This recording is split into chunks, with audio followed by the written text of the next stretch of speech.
கர்த்தருடைய பரிசுத்த நாமத்துக்கு மகிமை உண்டாவதாக. இந்த நாளில் தேவன் நம்மோடு பேசுகிற வார்த்தை அது சங்கீதம் 46 அதிகாரம் 1 முதல் 3 வசனங்கள்.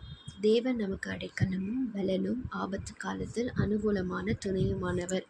ஆகையால் பூமி நிலை மாறினாலும் மலைகள் நடு சமுத்திரத்தில் சாய்ந்து போனாலும் அதன் ஜனங்கள் கொந்தளித்து பொங்கி அதில் பெருக்கினால் பர்வதங்கள் அதிர்ந்தாலும் நாம் பயப்படும்.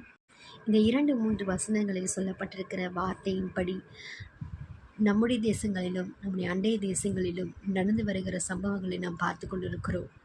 இப்பொழுது கூட எல் நினோ என்கிற தாக்குதலினால் நம்முடைய தேசம் பாதிக்கப்பட்டு கொண்டிருக்கிறது.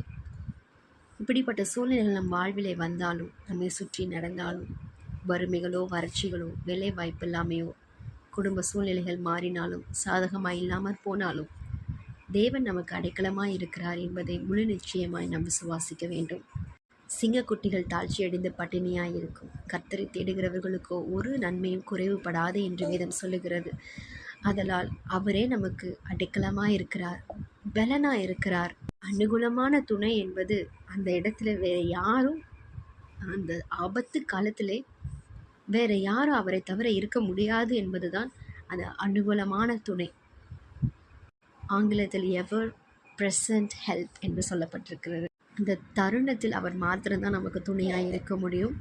அதனால் தேவன் நமக்கு அடைக்கலமாக இருக்கிறபடினால் நாம் எந்த ஒரு காரியத்தை குறித்தும் நாம் பயப்பட வேண்டிய அவசியமில்லை. அவரை விசுவாசிவோம், அவரை அண்டிக்கொள்வோம். ஆண்டவர் நம்மை ஆசீர்வதிப்பாராக. ஆமென்.